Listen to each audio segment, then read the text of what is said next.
Religion has served as one of those critical forms of differentiation among women that undermines the promise of unity. As feminists draw on modernity to claim equality, they reject religion as its antithesis.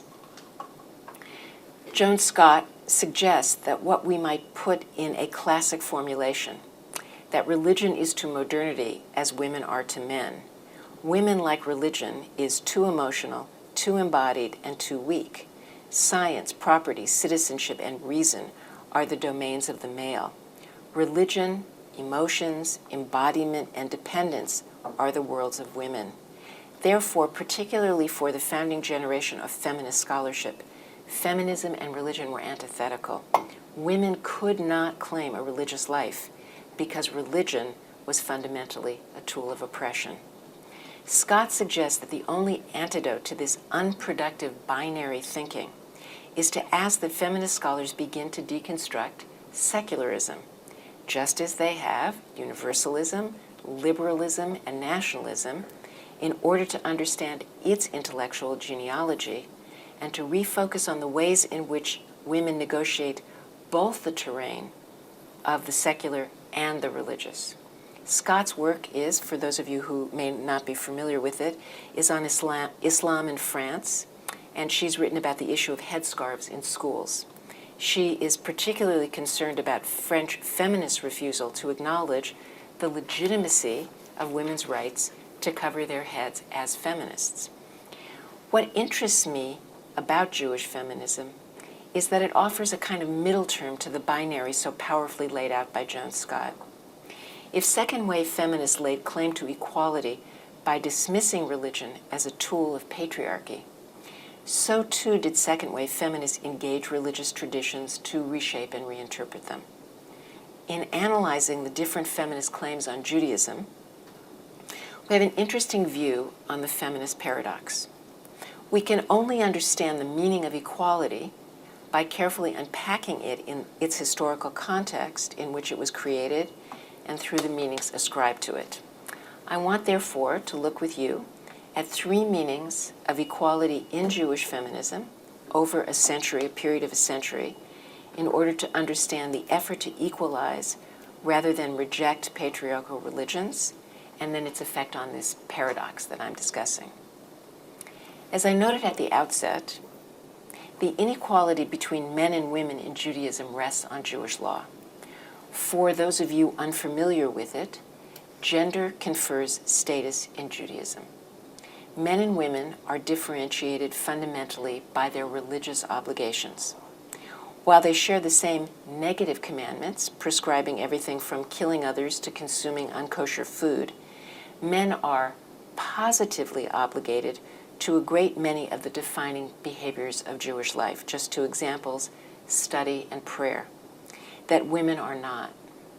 In particular, those commandments that are linked to time, such as, for example, the requirement to pray 3 times a day in a quorum of 10 men, are not obligatory for women. Because women are not obliged to take part in these activities, they therefore literally do not count in a prayer quorum. So, the old saw is you can have 9 men and 500 women, and you don't have a quorum for prayer. You can pray, but you can't say the most central prayers required. In addition, Jewish law views gender as a fundamental form of differentiation and separation of all sorts. Garments are gendered, both in prayer and ordinary life, and activities are differentiated. There are lively debates to be had in Judaism as well as Islam and other traditions about whether these matters disadvantage women or not. But what is more interesting to me is that Judaism is built around differentiated gender status. Every right and every duty is determined by law in Judaism and not contract. Legal status is gendered. That is the bottom line of what we might call in anthropology a Jewish worldview. As Jews sought rights in Germany and France and England in the 19th century, their religion was scrutinized for its suitability to European life. Women's status was often used as the central example of Judaism's, what was called in the West with horror and contempt, Orientalism. Therefore, the Jewish Enlightenment, which in Hebrew is called Haskalah, there was a Jewish version of the Enlightenment, and with it the stirrings of the leaders of Reform Judaism, made the issue of the treatment of women one of the centerpieces of their program, because the larger society did. The equality of women meant, depending on whether it was Germany or the United States or England, where women were seated in worship. For example, in the US it meant men and women sitting together. In Germany it meant they sat across from one another in aisles. It also meant an ideology of the value of domesticity for women, even more important in Europe than it was in the United States. And in the United States, a much greater presence in synagogue life for women. These same issues of equality were very much actively pursued in the United States. So the Enlightenment, driven by European notions of what was human and acceptable, forced the issue of women's equality on Jews. I'm not sure they would have gone after it without it, and then determined how it would be played out.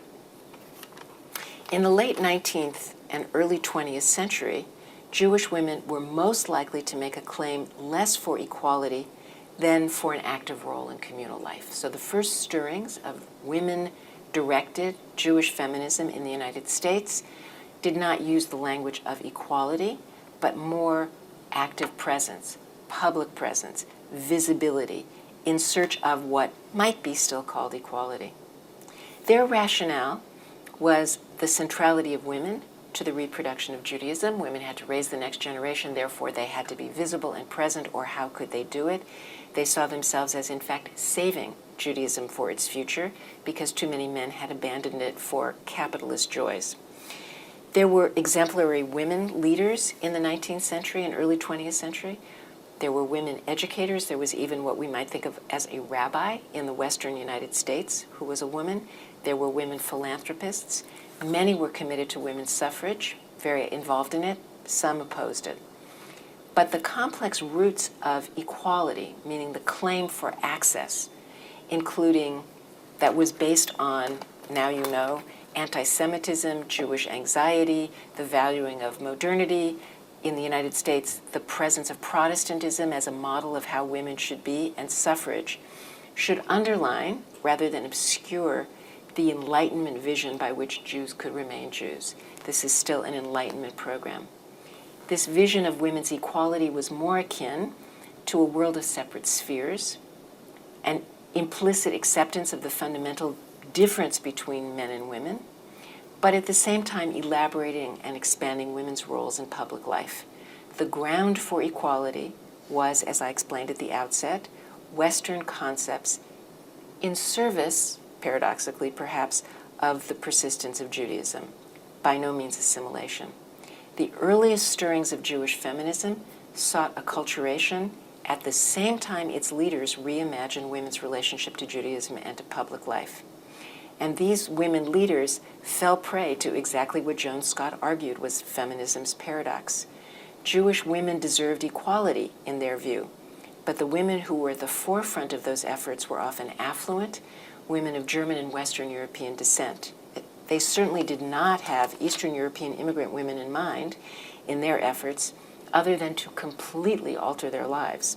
They worked actively to change their Jewish practices, whether those Jewish practices were a kind of Judaism or a utopian Jewish socialism and anarchism.